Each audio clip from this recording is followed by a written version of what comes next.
참사 특별조사위원회가 진상조사 첫 발도 떼지 못하는 상황이 이어지고 있습니다. 정부가 예산을 주지 않고 여당 추천위원이 결근을 하자 유가족들이 오늘 도시락 항의 방문에 나섰습니다. 국정원 카카오톡 불법 사찰 의혹이 퍼지면서 야권에서 진상조사위원회가 결성됐습니다. 이를 둘러싼 의혹과 정황을 짚어봅니다. 새누리당 김무성 대표가 오늘로 취임 1주년을 맞았습니다. 김 대표는 취임사를 통해서 오픈 프라이머리 도입, 국회 선진화법 개정 등을 강조했습니다. CJ 대한통운 택배 노동자들이 고공농성에 돌입했습니다. 기사들에게 택배 사고 페널티를 주지 않겠다던 사측이 약속을 어기면서 파업이 36일째 이어지고 있습니다. 언론시민단체로 구성된 공영언론 이사추천위원회가 오늘 방송통신위원회에 이사 후보자 추천 명단을 접수했습니다. 방통위는 내일 공모를 마감하고 본격적인 심사를 시작할 예정입니다.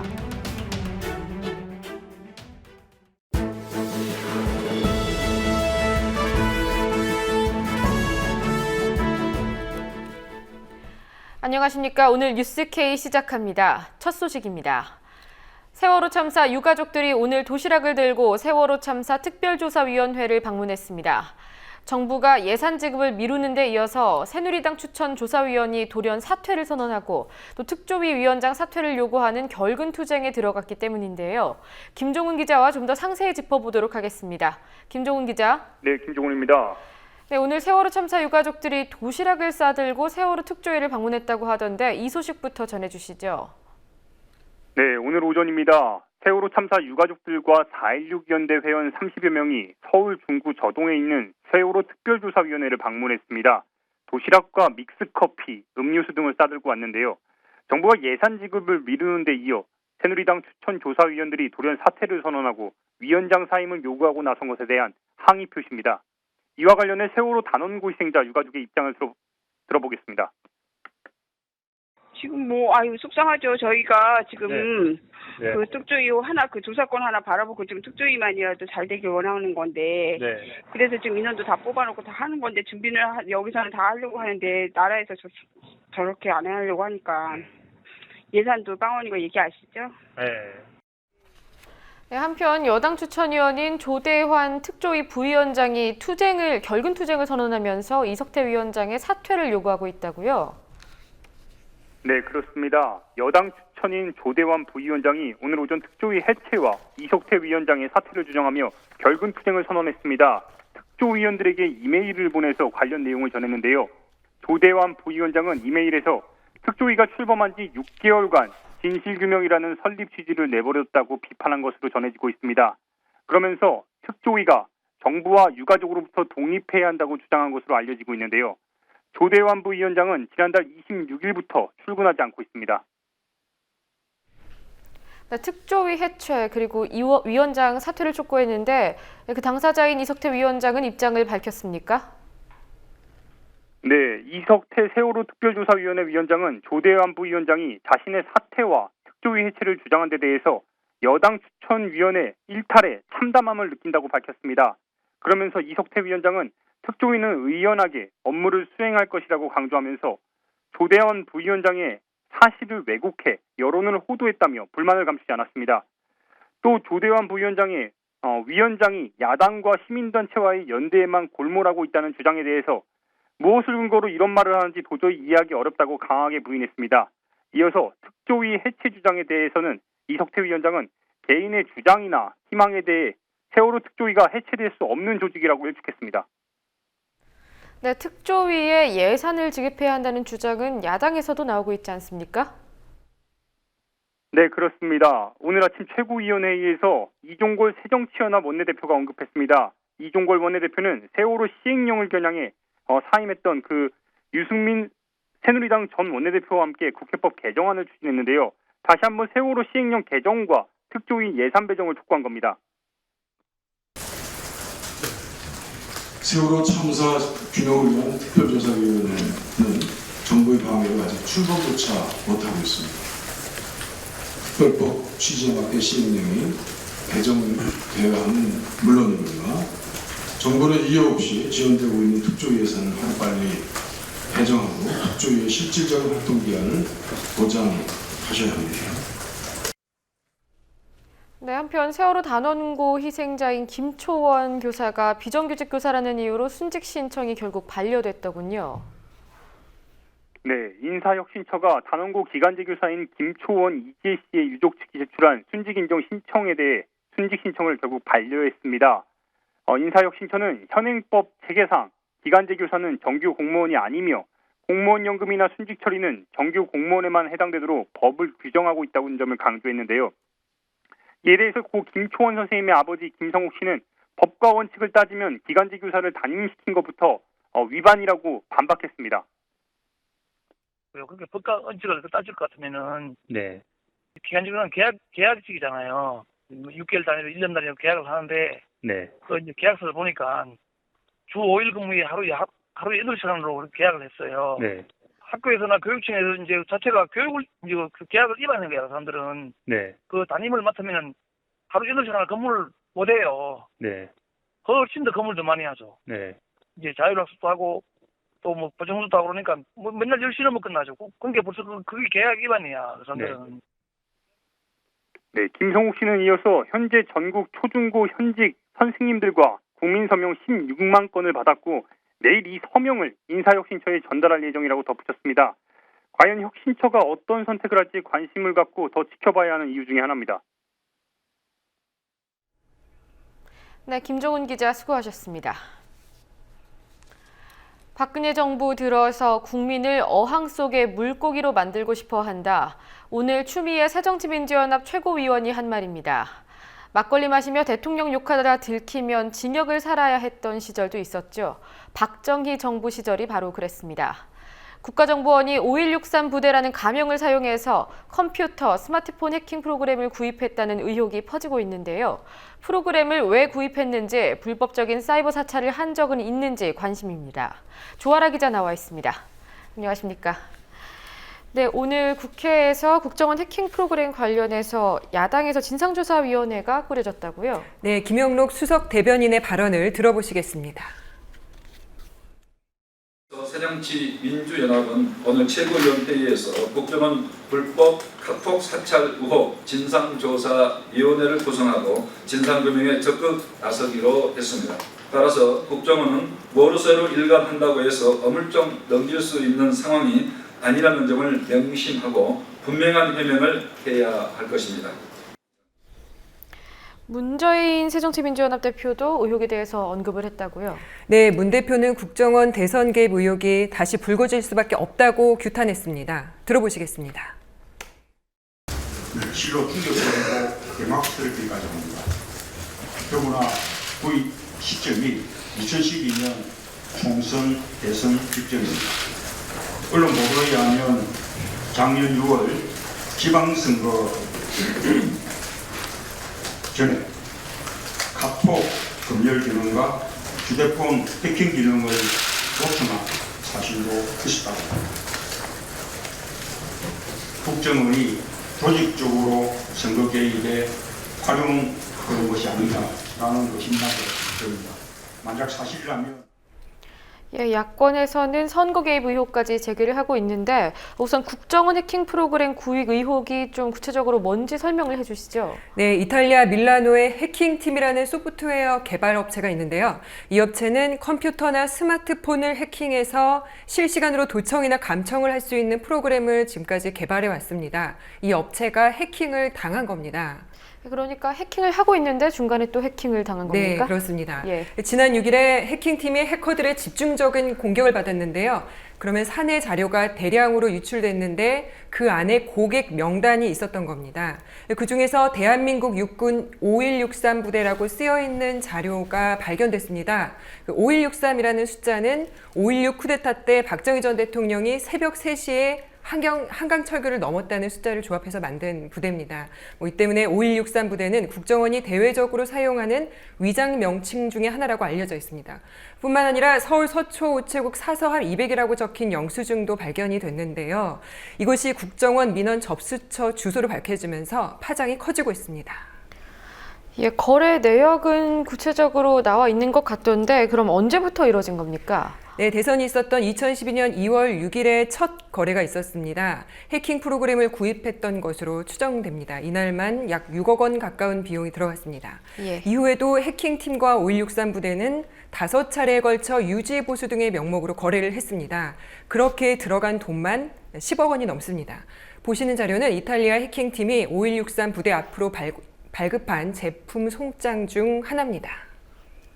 네, 그리고 송장 외에도 해킹 업체와 국정원 직원이 만났다는 내용이 담긴 이메일도 있었다고요? 네, 한국 고객과의 면담 내용을 보고서 형식으로 작성한 이메일이 유출됐습니다. 네. 자료 보시겠습니다. 네. 네, 화면 띄워주시죠. 네, 2014년 3월 24일에 SKA라는 고객을 만났다는 내용이 있고요. 여기서 SKA는 사우스 코리아 아미의 약자입니다. 즉 5163 부대를 지칭하는데요. SKA가 한국에서 널리 사용되고 있는 카카오톡 진정 상황을 물었다는 내용이 들어있습니다. 이 외에도 이메일 주요 내용을 보시겠습니다. 특히 한국 고객은 6월에 안드로이드 폰 공격에 아르시스를 사용하는 게 필요하다며 진정 상황을 물어봤다. 이런 내용이 메일에 있고요. 또 한국 고객은 해킹 프로그램과 한국의 연관성이 장래에 들통나는 것을 막기 위해 해킹 작업을 국외로 재배치하는 데 관심이 있다. 이렇게 적혀 있습니다. 예, 메일 내용을 보면요. 3월 그리고 6월 이렇게 두 시점이 명기가 돼 있던데 특별한 이유가 있는 겁니까? 네, 작년 3월에는 국정원 대선 개입 의혹 관련해서 원세훈 전 국정원장 등에 대한 재판이 진행되고 있었고요. 그리고 6월에는 지방선거가 있었습니다.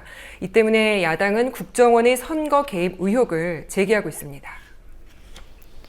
예, 해킹 프로그램이라는 게 어떻게 이루어지는 건지 좀 잘 알지를 못하겠는데 정보를 빼가는 방법이 어떻게 됩니까? 네, 대부분의 해킹이 그렇게 이루어지듯이 먼저 이용자의 컴퓨터나 스마트폰에 침투를 합니다. 예. 사용자가 많은 프로그램의 업데이트를 위장을 해서 이를 통해서 침투를 하는 경우가 많은데요. 이렇게 침투한 일종의 스파이웨어가 컴퓨터나 스마트폰 이용 내역을 감시자에게 전달하는 겁니다. 네, 스파이웨어 방식은 워낙 언론을 통해서 많이 노출이 됐기 때문에 어떻게 보면 또 친숙한 방식이라고 볼 수도 있을 것 같은데 그래서 이 스파이웨어를 이용해서 전달을 할 수 있는 정보는 뭐가 있습니까? 네, 컴퓨터와 스마트폰 웹 브라우징 내역은 물론이고요. 예. 현재 위치까지 전송됩니다. 그리고 키보드 입력 내용이 해킹되기 때문에 채팅, 메신저 내용은 모두 전달된다고 보시면 됩니다. 심지어는 캠 카메라를 통한 도찰을 할 수도 있고 마이크를 통해서는 대화 내용을 엿들을 수도 있습니다. 그리고 컴퓨터나 모바일의 파일 사용 내용도 추적이 가능합니다. 뿐만 아니라 원격 조정으로 파일을 삭제할 수도 있다고 합니다. 네, 국회에서 내일 이와 관련해서 사안을 다룰 예정이라고 하더군요. 네, 국회 정보위에서 해킹 프로그램 구입 논란과 관련해서 집중적으로 질의를 하겠다는 방침입니다. 내용은 프로그램 용도나 불법 사이버, 사찰 여부 그리고 구매 시점에 대한 내용일 것으로 예상됩니다.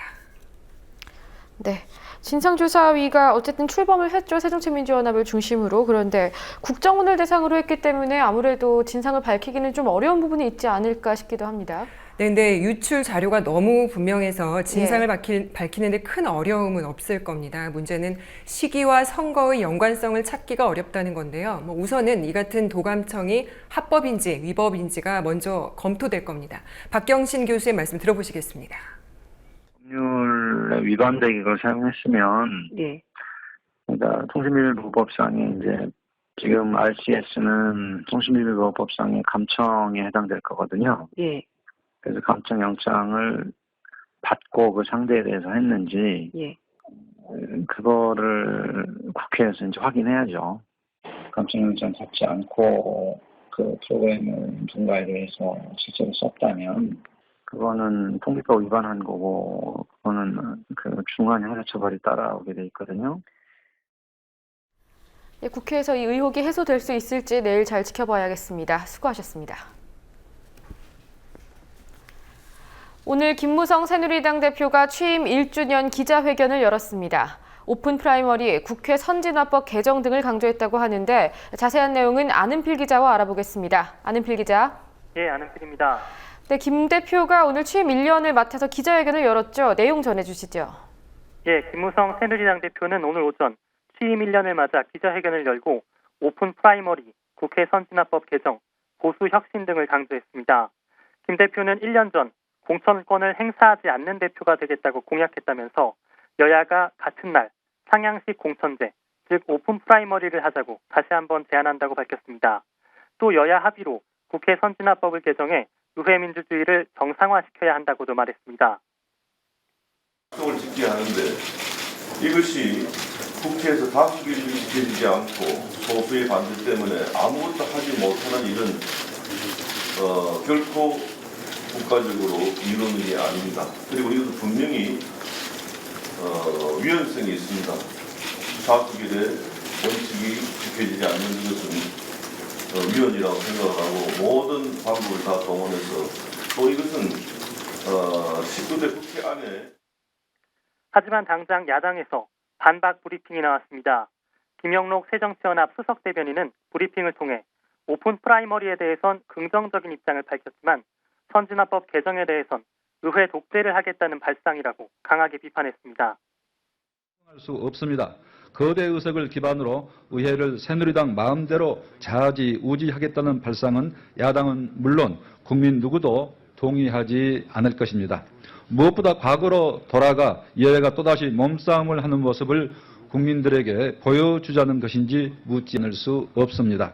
김무성 대표는 오늘 심상정 정의당 정치똑바로 특별위원장도 국회 선진화법은 18대 국회에서 새누리당이 앞장서서 통과시켰던 법이라며 유승민 사태의 원인을 국회 선진화법으로 몰아가려는 집권 여당 대표의 무책임과 후한무치를 드러내는 궤변이라고 비판했습니다. 하지만 오픈 프라이머리에 대해선 정당 민주주의의 완성이 아닌 정당의 해체로 가는 길이라고 반발했습니다.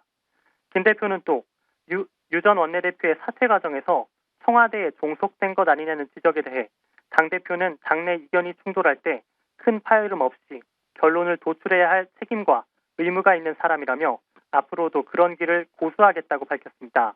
이어서 과거에는 청와대와 소통이 잘 안 됐는데 요새는 잘 되고 있다고 덧붙였습니다. 이미 원유철 정책위 의장을 원내대표로 추대 합의한 상황이기에 2기 지도부 체제에서 같은 일이 반복되지는 않을 것이라는 자신감으로 풀이됩니다. 김무성 대표는 1년 전 당대표 출마 당시 수평적 당청 관계를 주장한 바 있습니다. 새정치민주연합의 경우에는 혁신안 심사를 위한 당무위원회를 열었는데요. 결과는 어땠습니까? 예, 새정치연합 당무위원회의 결과 4건의 당원 개정안과 6건의 당규 개정안이 의결됐습니다. 당원 개정안으로는 부정부패 등으로 직위 상실 시에 재보궐선거에서 공천을 받을 수 없도록 하는 안건과 부정부패에 연루된 당직자의 당직을 박탈하는 안, 사무총장제 폐지, 당무감사원 설립 및 당원 소환제 도입 등이 의결됐습니다. 문재인 대표는 혁신은 우리에게 선택이 아니고 당의 생존을 위해 또 내년 총선 승리를 위해 피할 수 없는 길이라며 혁신위가 내놓은 혁신안마저 개파적인 관점으로 바라본다면 절망스럽다고 말했습니다. 또 고통스럽고 두렵더라도 혁신에 한마음이 되어 주실 것을 호소드린다고 밝혔습니다. 혁신안입니다. 이제는 우리 당이 그 혁신안들을 받아들여서 실천하는 모습을 국민들께 보여드려야 할 때입니다. 지금까지 우리 당은 여러 차례 혁신을 말했지만 번번이 혁신안을 논의하는 데 그치고 실천까지 나아가지 못했습니다. 우리 당이 국민들로부터 신뢰받지 못하게 된 근본 이유라고 생각합니다. 그래서 우리는 최고위원제 폐지라던가 선출직 공직자 평가의 구성은 안건으로 상정되지 않았습니까? 예, 여태껏 혁신위가 내놓은 주요 혁신안들이 다수 의결됐지만 비주류계의 반발을 불렀던 최고위원제 폐지와 선출직 공직자 평가의 구성에 관한 안건은 이번 당무위에 상정되지 않았습니다. 혁신위는 이에 대해서 성명서를 내고 최고위원제 폐지에는 방대한 조문 작업과 새로운 지도부에 대한 정밀한 구상이 필요하다며 최고위원제 폐지와 민주적 대의체제를 구현하는 새로운 지도부를 구성하는 당헌 전면 개정안은 본래 9월 중앙위에 상정하기로 했음을 밝힌다고 전했습니다. 혁신위는 선출직 공직자 평가위에 대한 안건도 오는 20일 중앙위원회 개최 이후 첫 번째 당무위에서 당규를 제정 및 개정하겠다고 밝힌 바 있습니다. 논란의 핵심인 두 안건에 대해선 당초 이번 장무위에 올릴 계획이 아니었다는 뜻입니다. 하지만 어젯밤 새정치연합 지도부와 혁신위가 함께한 비공개 최고위원회의 도중에 비주류계의 반발이 거셌던 것으로 전해지고 있어서 향후 두 안건이 순조롭게 진행될지는 미지수입니다.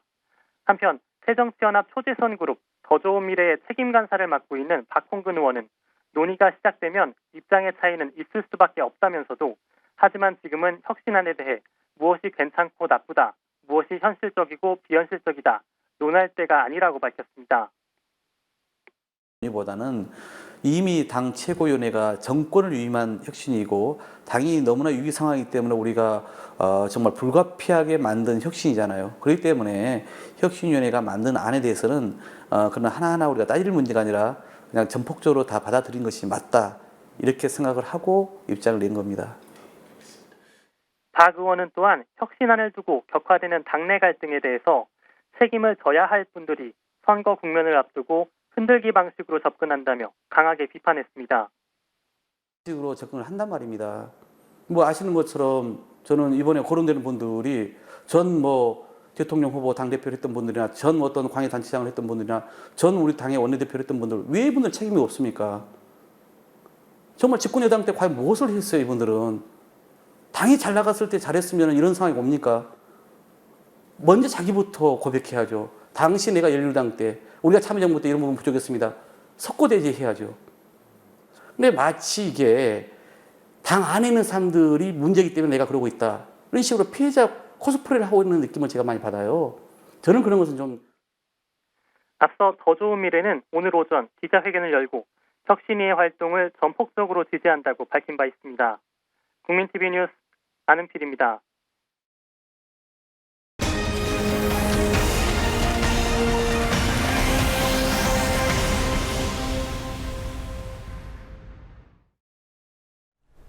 택배 사고에서 발생한 손해는 누가 책임져야 할까요? 사안마다 다를 텐데 CJ 대한통운에서는 모든 책임을 택배 노동자들에게 물으며 금전적인 페널티를 취했다고 합니다. 노동자들은 2년 전 이 제도를 없애겠다고 약속했던 사측이 교섭에도 응하지 않고 있다고 주장합니다. 성지훈 기자가 보도합니다. 서울에 또 한 곳에 고공농성장이 생겼습니다. CJ 대한통운택배와 도급 계약을 맺은 노동자 2명이 회사 쪽의 벌금제도 폐지와 손해배상 가압류 철회 등을 요구하며 서울 여의도에서 고공농성에 들어갔습니다. 화물연대 울산지부 CJ 대한통운택배분의 백상식 분회장과 배찬민 씨는 오늘 새벽 3시경 서울교 인근 30m 높이의 광고탑에 올랐습니다. 이들은 2013년 5월 택배 과정에서 문제가 발생했을 때 이유를 불문하고 택배 노동자에게 주는 수수료에서 금전 페널티를 떼는 악습을 철폐하기로 사측이 약속하고도 이를 이행하지 않는다고 주장합니다. CJ 대한통운 회사가 저희들한테 약속을 한 확약서가 있습니다.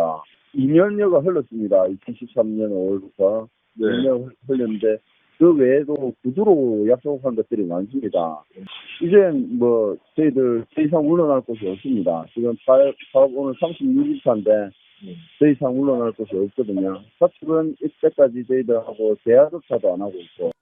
노조는 약속을 이행하라며 지난달 8일부터 36일째 파업을 벌이고 있지만 사측은 특수고용 노동자인 이들을 협상의 대상으로 보지 않고 대화를 진행하지 않았습니다.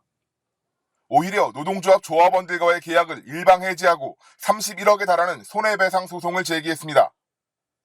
백상식 분회장에게도 동료 4명과 함께 5억의 손해배상 가압류가 청구됐습니다.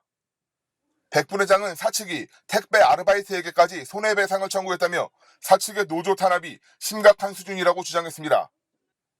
대한통운 분해를 비롯해 화물연대는 CJ 대한통운 사측이 노조를 인정하고 페널티 제도를 폐지할 때까지 전면 파업과 투쟁을 이어간다는 방침입니다.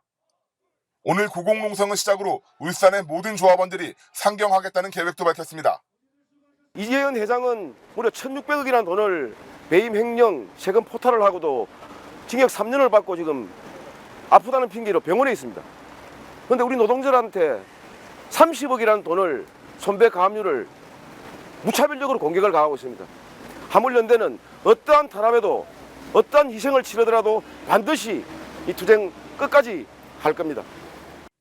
지난 2013년 5월 CJGLS와 대한통운택배가 통합하면서 나온 회사와 택배기사 계약서에는 금전적 페널티와 수수료 조항이 있었습니다. 당시 이에 반발한 택배 노동자가 파업을 벌이며 택배 부문장에게 금전적 페널티와 차등 수수료 폐지 등의 내용이 적힌 확약서를 받았지만 최근 다시 사측에서 금전 페널티를 부과하기 시작했습니다. 노조는 이에 반발해 지난 3월 사측에 교섭 공문을 보냈지만 사측에선 교섭에 나서지 않고 있습니다. 국민TV 뉴스 성지훈입니다. 내년도 최저임금 6,030원을 두고 갑론을박이 이어지고 있습니다. 그런데 이 최저임금조차 받지 못하는 노동자들이 232만여 명, 역대 최대 규모입니다. 저임금 노동자들은 여성, 고령자, 비정규직 등 사회적인 약자에 집중돼 있는데요. 정부 단속이 미흡하다는 지적이 이어지고 있습니다. 김현주 PD와 이 사안 짚어보겠습니다. 안녕하십니까? 네. 네, 최저임금조차 받지 못하고 있는 노동자들이 상당하다고 하는데 이 소식부터 좀 간략하게 설명을 먼저 해주시죠. 네, 올해 3월을 기준으로 최저임금도 못 받는 노동자가 232만 6천 명입니다. 전체 노동자 1,879만 9천 명의 약 12.4%에 해당하는데요. 노동자 8명 중 1명꼴로 최저임금도 못 받고 있다는 얘기입니다. 여기 화면에 나오시는 경제활동인구 부가조사 결과를 보면 지난해 3월과 비교해서 최저임금을 못 받는 미달자 비율이 0.2%포인트 줄었지만 사람 수는 11,000명 증가한 것으로 나타납니다. 예, 최저임금이 법정 최저임금이잖아요. 법적으로 규정된 것 아닙니까? 그런데 네, 이걸 못 받는 경우는 문제가 뭐가 있는 거죠? 네, 일단 여성이나 청년 그리고 고령자, 비정규직 등이 못 받고 있는데요. 예. 성별이나 연령별로 한번 살펴보겠습니다. 성별을 먼저 살펴보면 남자의 경우 못 받는 경우가 7.8% 정도가 되는데 여자의 경우 18.3%로 약 2배가 넘게 차이 납니다. 네. 연령별로 보시면요. 25세 미만의 미달률이 28.4%인데 55세 이상의 미달률도 28.5%입니다. 그런데 그 중간에 25세에서 34세, 그리고 35세에서 44세, 45세에서 54세의 경우에는 각각 5.1%, 5.5%, 9.5%로 한 자릿수에 그친 것과 이렇게 청년, 장년이 대비됩니다. 고용 형태별로 보면 최저임금을 못 받는 정규직은 1.7%지만 비정규직은 25.7%에 달합니다. 네, 지금 언급한 사례를 보면 여성, 비정규직, 고령자 등등 이런 케이스는 원래 받고 있는 평균 임금 자체가 안 그래도 낮은 상황인데 최저임금조차 제대로 보장이 되지 못하고 있는 상황이라는 거죠. 네, 그렇습니다. 네, 그런데 왜 이렇게 많은 업체가 위반을 하는 게 가능한 겁니까? 위반해도 법에 따른 조치가 제대로 이뤄지지 않기 때문입니다. 최저임금법 제28조는 최저임금보다 적은 임금을 지급할 경우 3년 이하의 징역이나 2천만 원 이하의 벌금에 처한다고 규정하고 있습니다. 또 제31조에는 최저임금을 노동자에게 고시하지 않으면 100만 원 이하의 과태료를 부과한다고도 명시합니다. 하지만 대다수 사업장이 시정 조치를 받게 되고 이후 최저임금 미지급분을 변제하거나 그리고 당사자와 합의를 하면 마무리가 되는 경우가 대다수입니다. 2006년에서 2013년까지 고용노동부가 적발한 최저임금 위반 건수는 76,425건이었는데요. 이 중 0.1%인 82건만 사법 처리됐습니다. 이렇게 사법 처리가 된다고 해도 평균 88만 원 정도의 벌금을 받거나 선고유예됐습니다. 네, 정부의 단속 의지 자체가 미약하다 이런 말도 있더군요. 네, 그렇습니다. 최저임금법을 위반하는 업체가 많이 줄었다는 게 정부 측 입장이지만 단속이 소홀했다는 지적이 나옵니다. 고용노동부의 적발 건수가 줄어드는 동안에도 노동자 신고가 늘어났기 때문입니다. 2012년만 해도 고용노동부가 적발한 건수가 9,051건이었는데 지난해에는 1,645건으로 7,406건이나 줄었습니다. 반면에 2012년에 771건이었던 노동자 신고가 지난해 1,685건으로 노동부 적발 건수를 제쳤습니다. 노동자가 업체를 신고하려고 하면 지방노동관서에 출석해서 업주랑 얼굴을 맞대고 근로시간이나 시급 등 사실관계를 확인해야 합니다. 노동자가 사용자의 최저임금 위반을 입증해야 하기 때문에 신고 자체가 저조한 편인데도 노동부 적발 건수보다 신고 건수가 많았다는 것은 단속이 소홀했다는 지적에 힘을 실어줍니다. 네, 오늘은 여기까지 듣겠습니다. 수고하셨습니다. 네. 지난 24일 공영언론 이사추천위원회가 발족했습니다. MBC, KBS, EBS 이사진의 임기 만료를 앞두고 시민사회가 직접 적임자를 판단해서 추천하겠다는 것이었는데요. 공추위가 약 2주간의 심사 끝에 오늘 KBS와 방송문화진흥회의 이사 후보자 추천 명단을 발표하고 방통위에 접수를 완료했습니다. 박다솔 기자가 보도합니다. 시민단체가 2주간의 심의를 거쳐 KBS와 방송문화진흥회 이사 후보를 발표했습니다. 공영방송 이사진이 여야 추천으로만 구성되는 것을 바꾸기 위해서입니다. 공영언론 이사추천위원회가 방통위에 접수한 최종 추천 인물은 KBS 11명, MBC 대주주인 방송문화진흥회 5명입니다. 20개 시민사회단체로 구성된 공추위는 정부 과천청사 앞에서 최종 후보자를 발표하고 심사 기준을 소개했습니다. 무엇보다 공영방송의 독립성과 사회적 책무에 대한 철학이 확고해야 하고, 둘째, 공영방송의 책무인 여론 다양성 실현을 위한 지역, 소수자, 노동, 성적, 정체성 등 다원적 가치에 대한 이해와 실천 경력. 지난 1일부터 KBS와 방문진의 이사 후보를 모집한 방통위는 내일 공모를 마감하고 본격적인 심사에 돌입할 예정입니다. 공추위는 권태선 환경노동연합 공동대표, 김서중 성공회대 교수, 하종강 성공회대 노동아카데미 주임교수 등을 KBS 이사로 추천했습니다. 방문진 이사 후보자에는 김인숙 한국여성민우회 이사, 이완기 민주언론시민연합 공동대표, 최광욱 변호사 등이 이름을 올렸습니다. 이번 KBS 후보 추천군은 2012년 KBS 공영방송 이사 후보 추천군보다 더 다양해졌습니다. 학계를 대표하는 후보가 줄고 시민사회 후보들이 더 많아졌습니다. 여성 후보도 KBS, 방문진에 각각 1명씩 추천됐습니다. 저희 여성단체가 함께 한 이유는 이사들 중에 여성이 30% 이상 선정이 되어서 여성에 대한 왜곡, 여성에 대한 잘못된 시선이 수정되기를 바라면서 함께 했습니다. 하지만 공추위의 추천 후보들이 실제 공영언론 이사 후보로 얼마만큼 등록될지는 미지수입니다. 방송문화진흥회 이사 후보에 지원한 인원도 애초에 예상했던 9명의 후보군을 다 채우지 못했습니다. 그 현실을 알면서 이 공추위를 시작했고요. 공추위를 시작하면서 이거는 시작이다. 이사들 중에 시민사회 대표들이 참여할 수 있도록 하는 것이 민주주의 원칙에 맞고 공영방송 이념에 맞다. 언론노조는 내일부터 이사 선임 확정시까지 부적격 후보자 퇴출 투쟁을 하며 청와대 앞에서 릴레이 1인 시위에 돌입할 예정입니다. 국민TV 뉴스 박다솔입니다. 함께 만드는 언론 미디어협동조합 여기는 국민TV 함께 만드는 언론 미디어협동조합 여기는 국민TV. 지난주 서울시내 면세점 입점 업체 선정이 끝났습니다. 이른바 재벌 컬래버레이션으로 불리는 HDC 신라와 한화 갤러리아 타임월드가 그 주인공입니다. 그런데 선정 과정을 둘러싸고 몇 가지 의혹이 제기되고 있는데요.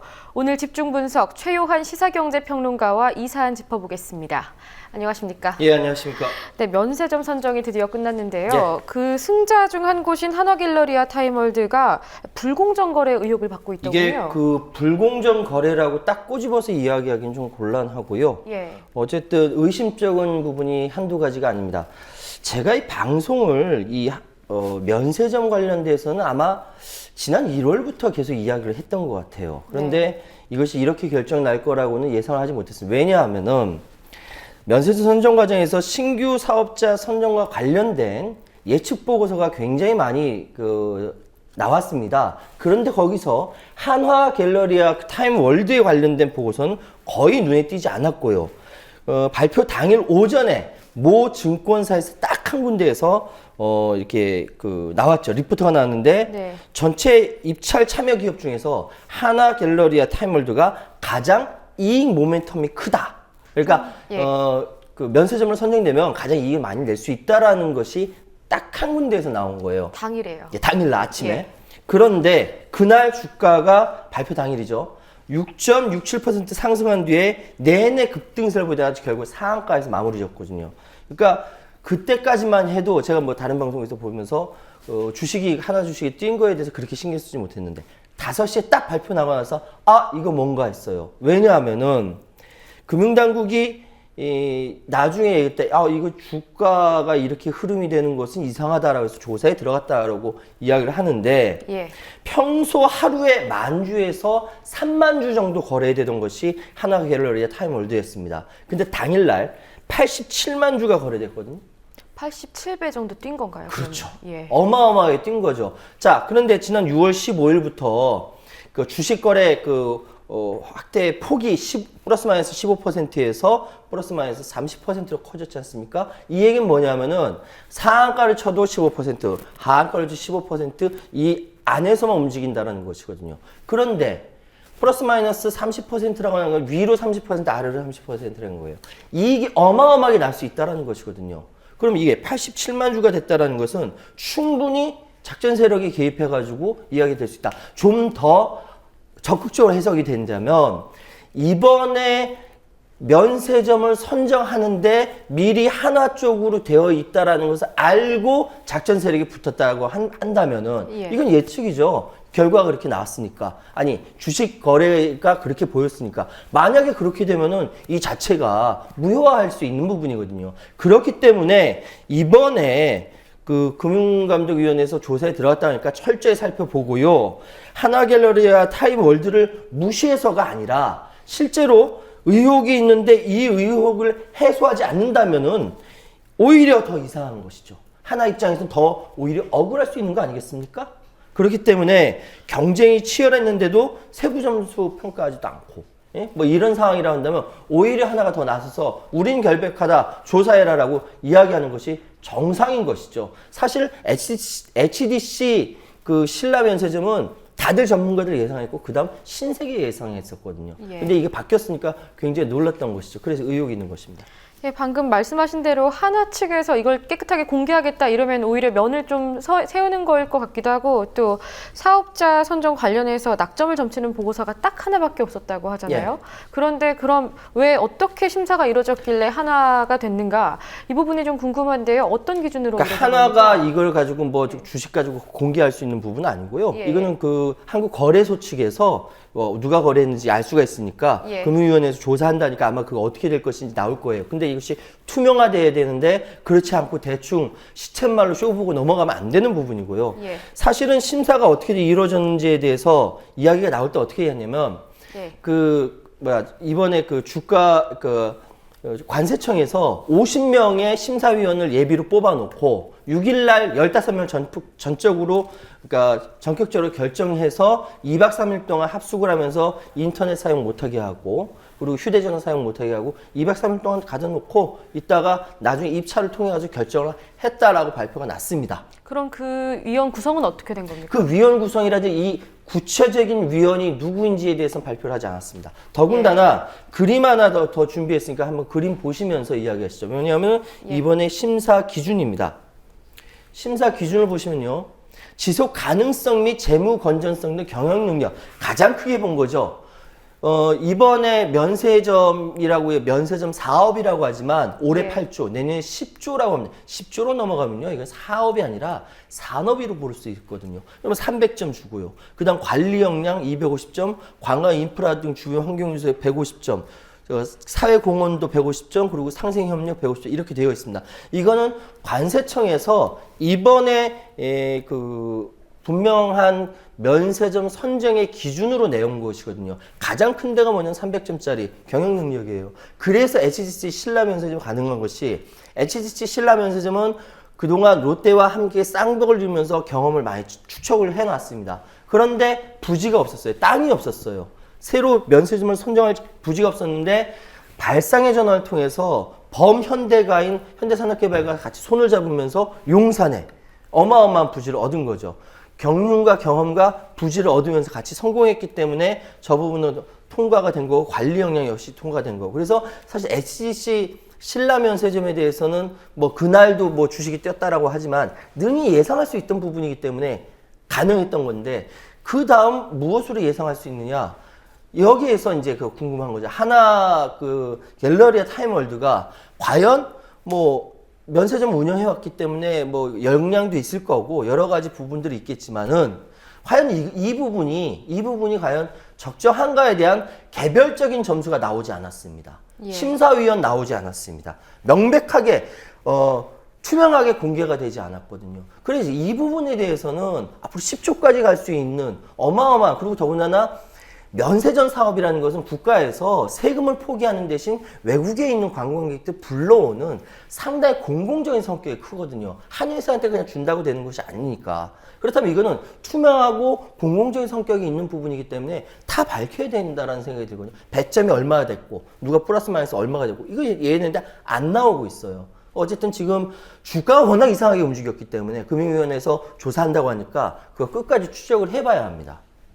예, 좀 살펴봐야 될 부분인 것 같고요. 예. 그리고 방금 말씀하신 대로 공적 기능이 굉장히 크죠. 한국의 그렇죠. 면세점 같은 경우에는 관광 인프라 성격이 상당히 깊은데 아까 저희 기준에도 나왔듯이 그렇기 때문에 투자가 가능한 대기업 위주로 구성이 됐잖아요. 예, 그렇습니다. 그런데 우리나라 대기업에만 이렇게 줄 게 아니라 좀 소형화하고 전문성을 갖춘 이런 쪽으로 방향을 바꿔야 되는 게 아니냐는 지적도 있는데요. 예, 이 부분에 대해서는 좀 토론이 좀 필요합니다. 예. 왜냐하면은 이 면세 사업이라는 것이 초기 투자와 함께 장기 투자가 필요한 부분이 있고요. 그렇기 때문에 외국에 있는 그 외국인들의 관광 수요를 창출해내는 능력이 있어야 되기 때문에 상당한 고도의 능력도 필요하고요. 그렇기 때문에 이것을 꾸준히 대규모 자본을 투자해서 면세 사업을 이끌어갈 수 있는 것은 대기업밖에 안 된다라는 의미에서 사실은 지금까지 대기업한테 몰아줬기 때문에 롯데가 60%라는 그 점유율을 갖고 있는 거고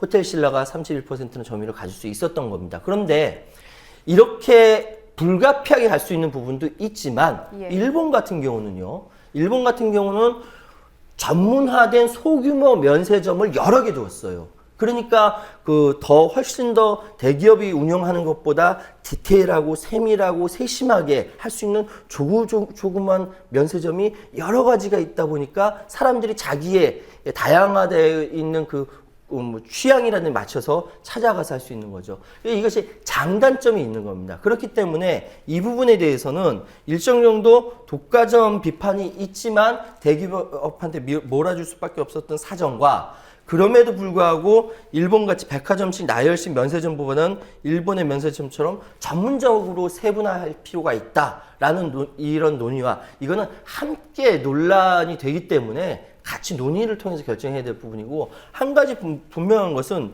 독과점 부분에서 고민을 많이 했던 거예요. 그래서 이번에 일찌감치 독과점 논란에서 자유롭지 못한 롯데 면세점이 탈락이 됐던 부분, 사실 다들 롯데는 아니라고 얘기했었거든요. 이런 부분이 있을 수 있었던 겁니다. 네, 오는 10월에 또 면세점 대전 2차전이 예상된다라는 전망도 있어요. 이때 예. 롯데, 소공점, 월드점을 비롯해서 4곳이 기간이 종료가 되는데 전망을 어떻게 하고 계십니까? 그러니까 거기 이제 워커힐 면세점하고 부산 신세계까지 포함해서 4 예. 군데인데요. 사실 이번에 15년 만에 면세점 특허가 나온 거기 때문에 치열하게 경쟁했는데 2차전은요 그렇게 치열할 것 같지가 않습니다. 왜냐하면은 사실 기존 면세점에 대한 특허 신청 이 부분은 직원들의 고용 안정성과 여행업계와의 안정성 이것 때문에 고려해서 기존 사업자가 좀 유리하다.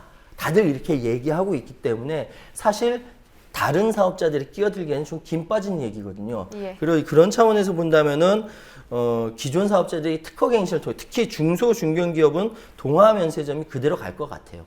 근데 이런 전체적으로 봤을 때 어쨌든 2차 면세점까지는 조금 기대하기는 좀 어렵다는 말씀을 드리겠고요. 한 가지 제가 첨언을 하고 싶은 게 있습니다. 마지막으로 첨언하고 싶은 거는 제가 메르스 사태가 터지기 직전에 문화관광 체육부 관계자들하고 전문가들 모이는 회의에서 과연 요커들 대상으로 면세점 사업도 있지만 관광산업을 어떻게 할 것인가에 대해서 이야기를 한 적이 있었거든요. 그때 제가 이거는 제가 대한민국 문화관광을 담당하는 담당 공무원한테 직접 얘기한 거기 때문에 다시 한번 말씀드리겠습니다. 이 방송 보시면은 기억나시겠죠? 예. 계란은 한 바구니에 담지 말라. 즉 투자에 있어서는 분산 투자가 가장 안정적이라고 이야기를 했습니다. 이건 또 통용되는 얘기죠. 그런데 우리나라 이번에 32%나 되는 그 중국 증시가 빠지고 나니까 휘청하잖아요. 중국에서 기침하면 우리는 독감이 걸린 형태거든요. 그리고 마찬가지로 우리가 해외에 수출한다라든지 외국 관광객을 들여온다라든지 이 모든 것들이 하나가 불이 탁 붙으니까 그쪽으로만 가고 있는 부분이 굉장히 많습니다. 그렇기 때문에 제가 문화관광부에 제가 요청했던 것이 왜 지난번에 모디 인도 총리가 왔을 때 특별 전략적 동반자로 격상을 시켜놓고 그 후속 조치가 없냐라고 제가 이야기를 했었고, 즉 우리나라에 들어오는 중국 관광객들 워낙 중국인들이 많아요. 우리는 손님으로 떠받들어야 하는 입장이지만 그들을 같이 오면서 지리적으로 가까우니까 오겠지만 그 외에도 많은 부분에 분산 투자하듯이 많은 나라의 외국 관광객들, 난민은 지금 한류 때문에 난립니다. 예. 이런 차원에서 우리가 특별히 더 신경 써야지 한쪽으로 몰빵 투자하듯이 하는 것은 결국은 관광에서도 실패한다. 우리가 지금 역사적으로 미국에게만 의존하다 보니까 이 모양이 꼴된 거 아닙니까? 그런 것처럼 관광에서도 몰빵 투자 중국한테 하면 안 된다. 앞으로 세계 영향이 어떻게 바뀌어질지 모르는 상황에서 여러 가지 다각적인 차원에서 정책적 고려를 해야 한다. 제가 그 얘기했거든요. 다시 한번 강조하겠습니다. 예, 공무원분께 이 방송도 한번 보여드리면 어떨지. 보실까 모르겠네요. 예, 수고하셨습니다. 예, 감사합니다.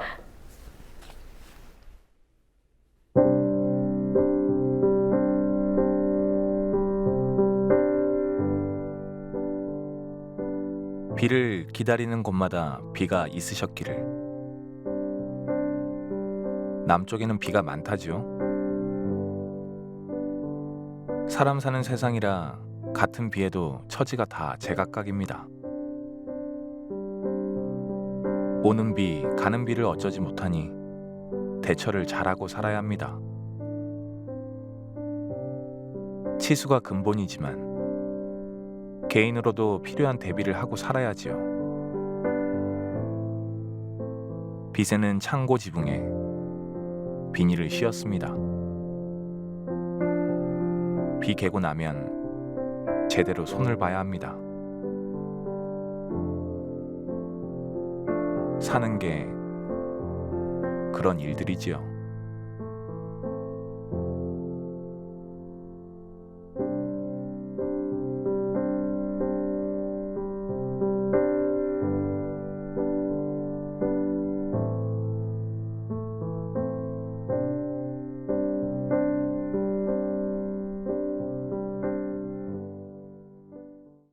오늘 뉴스 마치겠습니다. 시청해주셔서 고맙습니다.